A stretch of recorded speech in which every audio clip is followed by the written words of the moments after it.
नमस्कार दोस्तों, कैसे हैं आप लोग।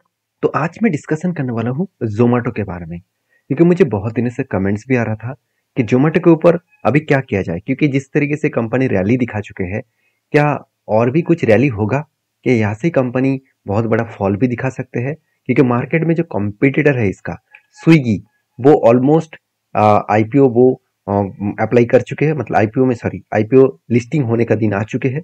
तो जल्द से जल्द आईपीओ लिस्टिंग होने के बाद ही स्विगी जोमेटो दोनों ही तो पहले से ही कंपटीटर था, अभी मार्केट में भी वो कंपटीटर के हिसाब से ही काम करेंगे।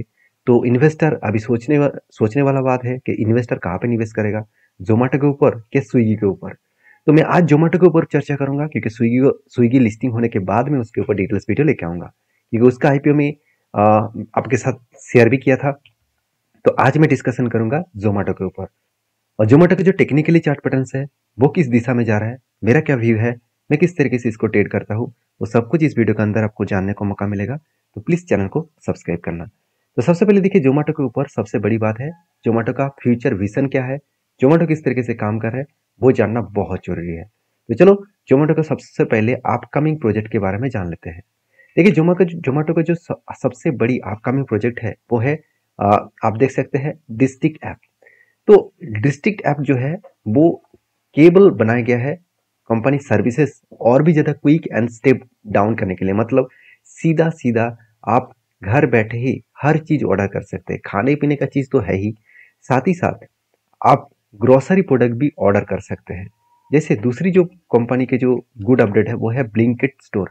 देखिए, ब्लिंकिट जो इसका लॉस मेकिंग कंपनी था, वो आज प्रॉफिटेबल बिजनेस कर रहा है। तो जोमेटो का देखिए, क्विक जो कॉमर्स ई कॉमर्स बिजनेस है, उस क्विक ई कॉमर्स बिजनेस में ब्लिंकिट जो प्लान कर रहा है 2000 स्टोर ओपन करने वाला है, वो भी 2026 में, और वो भी 10 सिटीज में। इंडिया के 10 सिटीज में कंपनी 2000 से भी ज्यादा स्टोर्स ओपन करने वाले हैं। देखिए, एक मैं बात आपको कहना चाहूंगा, बिग बाजार इसी प्लेटफॉर्म के ऊपर काम किया था, आज बिग बाजार खत्म हो चुके हैं। आज मार्केट में डीमार्ट है और भी बहुत सारे प्लेटफॉर्म है। तो उस प्लेटफॉर्म में काम करना इतना आसान तो नहीं है, फिर भी अगर कंपनी में मैनेजमेंट में दम है तो इस 2000 स्टोर्सेस से लेकर 2 लाख तक ले जा सकते हैं। तो अभी देखना बाकी होगा कि सचमुच कंपनी जो स्टोर ओपन करने वाले हैं वहां से कंपनी कितना रेवेन्यू कर रहा है और किस तरीके से वो ग्रोथ कर रहा है। देखिए, ब्लिंकिट बहुत पहले से ही एक लॉस मेकिंग कंपनी था और आज वो प्रॉफिटेबल बिजनेस हो चुके हैं। तो ये देखना है कि अपकमिंग टाइम्स में कितना प्रॉफिटेबल हो सकते हैं। तीसरा पॉइंट जो है जोमेटो के ऊपर, कि जोमेटो देखिए वोमेन्स ईज लॉजिस्टिक, मतलब क्या है। देखिए, जोमेटो बता रहा है कि 10,000 womens for carrier of logistic, मतलब 10,000 व्यक्ति को वो लॉजिस्टिक के हिसाब से ट्रेन में। अभी देखिए, Zomato also plans to train 10,000 womens for career in logistic, मतलब 10,000 से भी ज्यादा लोगों को वो लॉजिस्टिक के हिसाब से काम देने वाला है, वो भी ट्रेन के ऊपर। क्योंकि देखिए, आप एक रिपोर्ट में आपके साथ शेयर किया था, आईआरसीटीसी बिग डील कर चुके हैं जोमेटो और स्विगी के साथ, क्योंकि वो चाहते हैं अभी जो उसका कैटरिंग बिजनेस है उसके साथ साथ वो इस कंपनी के साथ डील करे कि कस्टमर देखिए कुछ ऐसे खाने पीने का चीज ऑर्डर करते हैं जिसको वो ट्रेन में नहीं मिलता है, क्योंकि ट्रेन में कुछ लिमिटेड खाना मिलता है। तो अगर उसको कुछ मनपसंद खाना खाना है तो उसको तो बाहर से ऑर्डर करना पड़ेगा, तो ट्रेन में वो कहाँ पे मिलेगा। तो इसलिए आईआरसीटीसी ने क्या किया, जोमेटो स्विगी इसके साथ डील किया कि आप कस्टमर मेरे ऐप्स के माध्यम से आपको ऑर्डर देने वाला है, और आप उस नेक्स्ट स्टेशन में आपको उसको ऑर्डर को डिलीवरी करना है। उसका सीधा सीधा कमीशन आपके पास भी जाएगा और कुछ कमीशन मेरे पास भी आएगा।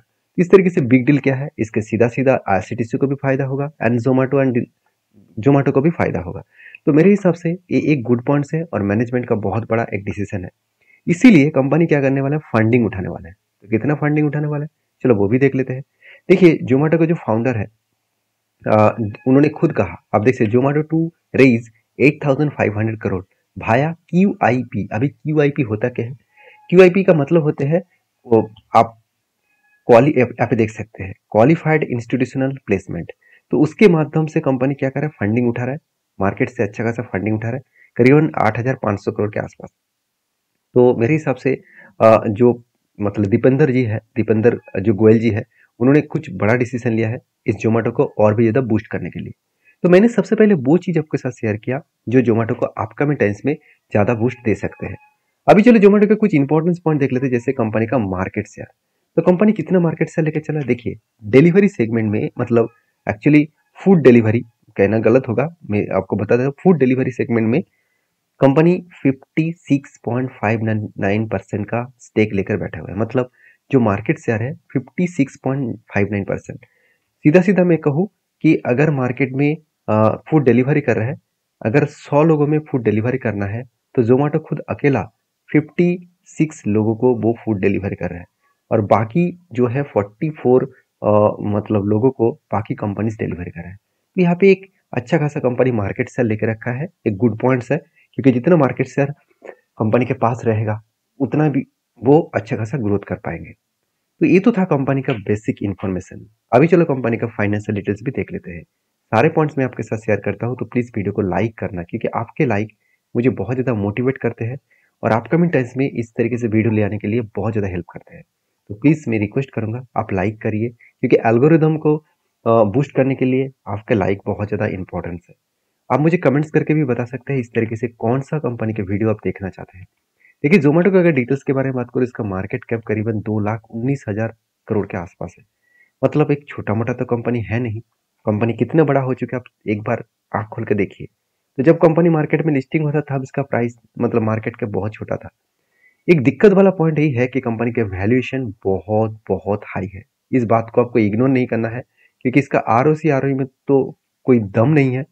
कंपनी के पास कर्जा नहीं है, चलो मान लेता हूँ, मगर कंपनी के इतना ज्यादा वैल्यूएशन बहुत ज्यादा खतरे में ले आ सकते हैं।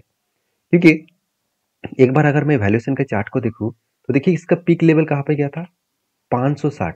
तो आप कहेंगे सर 560 तक चला गया था, आज तो 200 300 के आसपास है। ऑलमोस्ट 50% तो करेक्शन हो चुके हैं पी रेशियो में।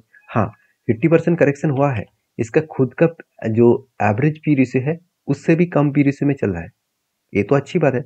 और कंपनी का जो इंडस्ट्रीज पी रेशियो है, मतलब इस इंडस्ट्रीज में कितना ग्रोथ हो रहा है, उसके अकॉर्डिंग देखूँ तो कंपनी के ऊपर पी रेशियो मुझे बहुत हाई लगा। चलो बाकी डिटेल्स भी देख लेते हैं।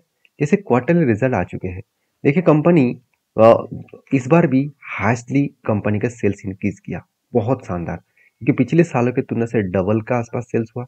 पिछले क्वार्टर की तुलना से कंपनी का अच्छा खासा सेल्स देखने को मिला। तो एक्सपेंस को मिटाने के बाद कंपनी का जो नेट प्रॉफिट है वो थोड़ा सा कम हो गया।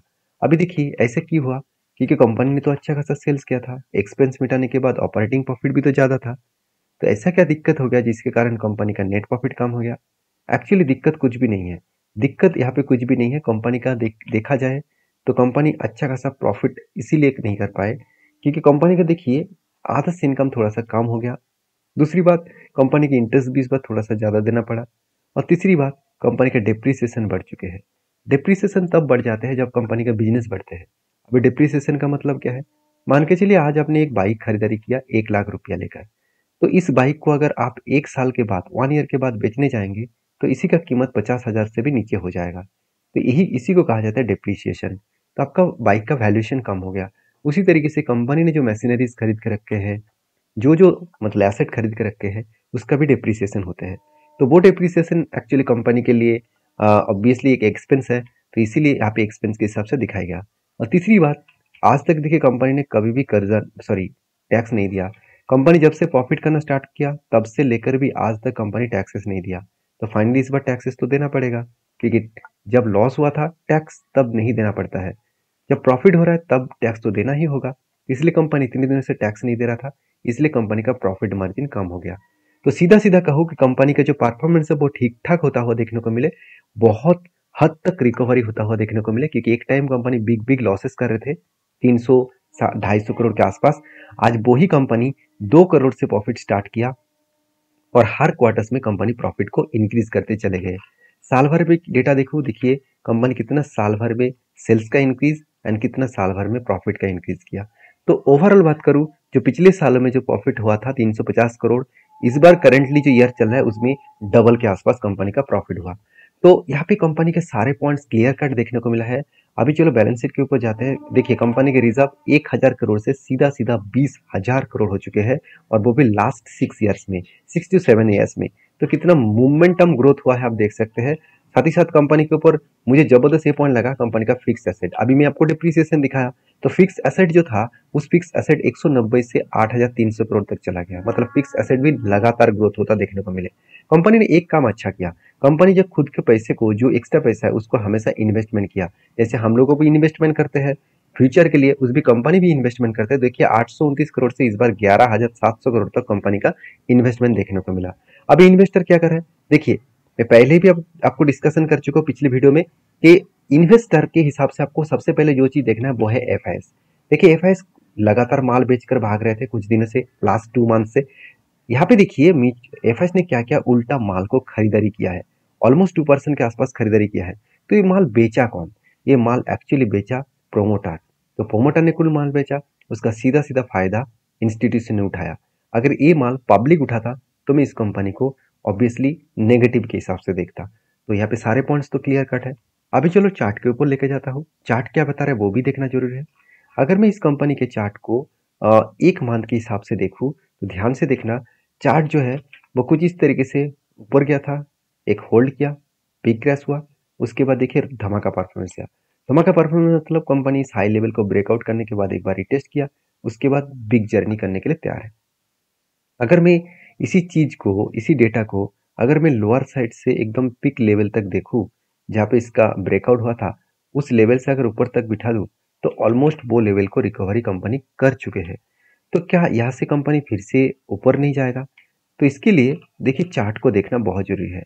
वन डे जो कैंडल्स यहाँ पे पैटर्न क्रिएट हुआ है, जिस तरीके से यहाँ पे कैंडल पैटर्न क्रिएट हुआ है उसके अकॉर्डिंग थोड़ा सा करेक्शन होने का चांसेस है, क्योंकि कंपनी का वैल्यूएशन भी हाई है।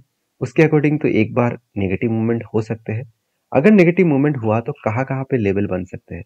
देखिए फर्स्ट जो लेवल्स है वो लेवल्स तो कुछ इस तरीके से लेवल्स देखने को मिले, क्योंकि यहाँ पे कंपनी का एक सपोर्ट है, यहाँ पे भी सपोर्ट है 240 रुपीज के आसपास। अगर इस सपोर्ट को ब्रेक डाउन करते हैं तो कंपनी का नेक्स्ट जो सपोर्ट बनेगा वो है 200 डेज मूविंग एवरेज। तो 200 डेज मूविंग एवरेज बहुत इंपॉर्टेंस है, इस लेवल को वो सपोर्ट के हिसाब से ले सकते हैं, क्योंकि यही लेवल सपोर्ट के हिसाब से लेने के बाद कंपनी बाउंस कर सकते हैं। क्योंकि देखिए जब भी इस लेवल को ब्रेकआउट किया था उसके बाद कंपनी नीचे भी आया था टेस्ट करने के लिए, उसके बाद फिर से जर्नी हुआ, मतलब फिर से यहाँ पे भी एक जर्नी लेवल बन सकते हैं। तो ये मेरा व्यू है, फिलहाल के लिए मेरा कोई ट्रेड नहीं है, मेरा जो पहले ट्रेड था उसका टारगेट अचीव हो चुके हैं। अगर नेक्स्ट कोई लेवल्स बनता है तो मैं आपके साथ जरूर शेयर करूंगा, क्योंकि सारे पॉइंट्स में एजुकेशन पर्पस में आपके साथ इसीलिए शेयर करता हूँ क्योंकि आपको सीखने को जानने को मौका मिले। मेरे बात को सीरियसली आप मतलब ट्रेड के हिसाब से मत लीजिएगा, आपको उसके लिए थोड़ा सा मेहनत करना होगा, स्टडी करना पड़ेगा, उसके बाद काम करिए। वीडियो में अगर जानकारी अच्छा मिले तो प्लीज़ लाइक करना, प्लीज़ एक लाइक करना और चैनल को सब्सक्राइब भी करना। धन्यवाद।